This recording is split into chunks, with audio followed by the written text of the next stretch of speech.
আমি এখন রয়েছি দেশের বৃহত্তর শেষপর্ক তিস্তা ব্যারেজ এলাকায়।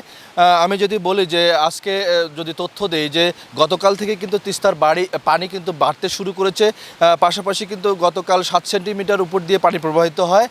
এবার কিন্তু আজকে সকাল নাগাদ সকাল 6টায় কিন্তু পানি উন্নয়ন তথ্য মতে পানি বিপদসীমার 11 সেন্টিমিটার উপর দিয়ে প্রবাহিত হচ্ছে। ঠিক সকাল 9টায় যে তথ্য আমি পেয়েছি সেটি বিপদসীমার 15 সেন্টিমিটার উপর দিয়ে প্রবাহিত হচ্ছে। এতে করে কিন্তু পানি বৃদ্ধি পাওয়ার ফলে যে তিস্তার তীরবর্তী অঞ্চলগুলো রয়েছে সেই তিস্তার তীরবর্তী অঞ্চলগুলোতে পানি ঢুকে পড়েছে এবং প্লাবিত হয়েছে। অনেক ঘরবাড়িতে কিন্তু পানি ঢুকে গেছে, পানিবন্দী হয়ে পড়েছে হাজারো মানুষ। পাশাপাশি পানিবন্দীরা কিন্তু ব্যাপক বিপাকে রয়েছে। সেই সাথে তারা যে আশ্রয় কেন্দ্রগুলো রয়েছে সেই আশ্রয় কেন্দ্রগুলোতে কিন্তু অবস্থান করছেন। আমি সকাল থেকে বা গতকালকে থেকে যে আমরা লক্ষ্য করেছি যে পানিবন্দী মানুষদের যে দুর্দশা, এটি কিন্তু আসলে চোখে দেখলেই বোঝা যায় যে তারা কি নিদারুণ কষ্টে রয়েছে। আমি একটি তথ্য দিই যে গত এই তৃতীয়বারের বন্যায় কিন্তু এই ফসলি জমি যে ফসলগুলো রয়েছে সেটি কিন্তু ডুবে রয়েছে এবং ব্যাপক কিন্তু ক্ষয়ক্ষতির আশঙ্কা করা হচ্ছে। কৃষি অফিসের তথ্য মতে যদি আমরা বলি যে এই এই মাসেই 3বার বন্যা হওয়ার কারণে যে ফসল যে ডুবে রয়েছে এতে কিন্তু ফসলের ব্যাপক ক্ষতি হবে এবং কতখানি ক্ষতি হবে পানি না কমলে এই তথ্য কিন্তু নিশ্চিত করতে পারছেন না কৃষি বিভাগ। পাশাপাশি যদি বলি যে পানি উন্নয়ন বোর্ড আমাকে যেটি জানিয়েছে যে আগামী আরও 24 ঘন্টা কিন্তু পানি বৃদ্ধি পেতে পারে। যদি এইরকম পানি বৃদ্ধি পায় বা যদি পাহাড়ি ঢল বা ভারী বৃষ্টি হয় তাহলে আরও ব্যাপক আকারে পানি 20 সেন্টিমিটার উপরে প্রবাহিত হতে পারে।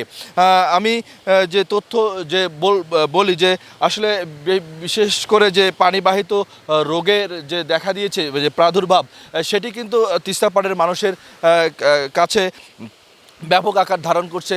পাশাপাশি যে সুপেয় পানি যে সেই পানিরও কিন্তু অভাব দেখা দিয়েছে।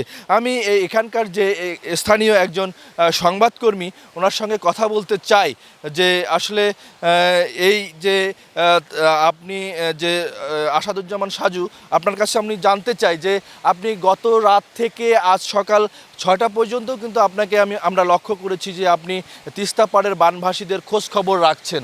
আসলে এই তিস্তা পাড়ের মানুষের যে বানভাসীদের যে খোঁজ খবর নিয়েছেন, আসলে আপনি কি দেখতে পেলেন এবং কেমন পানি বেড়েছে এবং পানিবন্দী হয়ে পড়েছে মানুষ, একটু যদি বলতেন আপনি। তিস্তার পানি কিন্তু স্থায়ী হয় না। দেখা যায় যে সকালে পানি উঠলে বিকালবেলায় কমে যায়, কিন্তু এবারের পানিটা সর্বশেষ স্থায়ী হয়েছে। আপনাকে যদি বলি যে মঙ্গলবার সকালবেলা থেকেই তিস্তা নদীর পানি বাড়তে শুরু করছে। মঙ্গলবার সকালবেলা, তো পরশু দিন তিস্তা নদীর পানি বিপদসীমার 1 সেন্টিমিটার, বিকালে একটু কমে, রাতে আবার বাড়ে। মানে মঙ্গলবার থেকেই বিপদসীমার উপরে পানি যাচ্ছে। গতকালকে তিস্তা নদীর পানি বিপদসীমার 4 সেন্টিমিটার উপরে। আজকে সকালবেলা তিস্তা নদীর পানি বিপদসীমার 11 সেন্টিমিটার উপরে ছিল। সকাল 9টায় তিস্তা নদীর পানি এখন বিপদসীমার 15 সেন্টিমিটার উপরে। অর্থাৎ 3 দিন ধরে তিস্তা নদীর পানি বৃদ্ধি পেয়েছে। ফলে তিস্তা তীরবর্তী এই লালমনিরহাট এবং নীলফামারীর হাজার হাজার পরিবার, আমি যদি লাখো মানুষ বলি ভুল হবে না, পরিবার পানিবন্দী হয়ে পড়ছে। আমরা গতকালকে গিয়েছিলাম লালমনিরহাটের আদিতমারি উপজেলার মহিষকোষা এলাকায়। ওই এলাকার কিছু মানুষের অভিযোগ যে তারা 8 দিন ধরে পানিবন্দী, তাদের মাঝে কোনো ত্রাণ বিতরণ নেই। অথচ আমরা দেখতেছি সরকারিভাবে ত্রাণ বরাদ্দ হয়েছে। এই বরাদ্দকৃত ত্রাণ কোথায় যাচ্ছে তা জানি না। মানুষকে আমরা প্রশ্ন করছিলাম যে ত্রাণ তো বরাদ্দ হয়েছে, আপনারা কেন ত্রাণ পাচ্ছেন না? তারা বলছে ত্রাণ বরাদ্দ হয়েছে, বিতরণ হচ্ছে, সেটা শুকনো শুকনো জায়গায়, যোগাযোগ ব্যবস্থা ভালো সেসব জায়গায়, কিন্তু আমরা চরাঞ্চলের মানুষ যে দীর্ঘদিন ধরে পানিবন্দী, নৌকা যোগে যে আমাদেরকে ত্রাণ বিতরণ করতে হবে সেটা কোনো উদ্যোগ নেই। অর্থাৎ ত্রাণ বিতরণ 9-6 অভিযোগ করছে পানিবন্দী লোকজন এবং বলছে জনপ্রতিনিধিরা তাদের নিজস্ব লোকজনকে দিচ্ছে, যারা একের গ্রামের সাধারণ মানুষ যারা চরে বেশ কিছুদিন ধরে পানিবন্দী সেটা দিচ্ছে না। পাশাপাশি এই যে এটা 3য় দফা বন্যা, এই বন্যায় মানুষ পানিবন্দী হচ্ছে, প্রতিবারে হয় 7-8বার বন্যায়। এখান থেকে একমাত্র মুক্তির পথ, এই অঞ্চলের মানুষ কিন্তু আর ত্রাণ চায় না। তারা ওই 1 কেজি চাল বা 10 কেজি চাল বা চিরা মুড়ি চায় না, তারা চায় স্থায়ী সমাধান। আর স্থানীয় সমাধান হলো তিস্তা মহাপরিকল্পনা বাস্তবায়ন। তিস্তা মহাপরিকল্পনা যদি বাস্তবায়ন হয় তাহলে এই বন্যা থেকে, যত বড়ই বন্যা হোক, এই বন্যা থেকে এই অঞ্চলের মানুষ মুক্তি পাবে। সেখানে এই অঞ্চলের মানুষের প্রাণের দাবি, এই অঞ্চলের মানুষের একমাত্র দাবি, তারা ত্রাণ নয়, ত্রাণ চাই না, আমরা তিস্তা মহাপরিকল্পনা বাস্তবায়ন চাই। পাশাপাশি আমরা দেখছি যে সরকারি বেসরকারিভাবে নানাভাবে ত্রাণ বিতরণ করা হচ্ছে। এটা লোক দেখানো, ওই ফটো সেশন। আমি বরাবরই বলি, এটা 10-12টা টোপলা নিয়ে যায়, ছবি তুলে ফেসবুকে পোস্ট দেয়, কিন্তু এটা যে ব্যাপক হারে প্রচার করতে হবে সেটা হবে না। অর্থাৎ ত্রাণ, এই বাণীবন্দী লোকজনকেও নিয়েও এক ধরনের রাজনীতি হচ্ছে, এক ধরনের ব্যবসা হচ্ছে, এক ধরনের ভেলকিবাজি হচ্ছে, যে কারণেই এই অঞ্চলের লোকজনের অভিযোগ যে আমরা আর ভেলকিবাজিতে চাই না, আমরা আর ভোটের রাজনীতি করতে চাই না, আমরা তিস্তা মহাপরিকল্পনা বাস্তবায়ন চাই। আরেকটা জিনিস আপনাকে বলে যাই, যে এই যে তিস্তা নদীর পানি বাড়ছে, পানি কমে যাওয়ার সঙ্গে সঙ্গেই কিন্তু ভাঙনের মাত্রা এত পরিমাণ বাড়বে যে গ্রামের পর গ্রাম 1 ঘন্টা সময় দিবে না আপনার বাড়িঘর ভাঙার। আমি গত বছর নিজ চোখে দেখেছি, আপনি নিজেও দেখেছেন, ডাউয়াবাড়ির কী ভয়াবহ অবস্থা।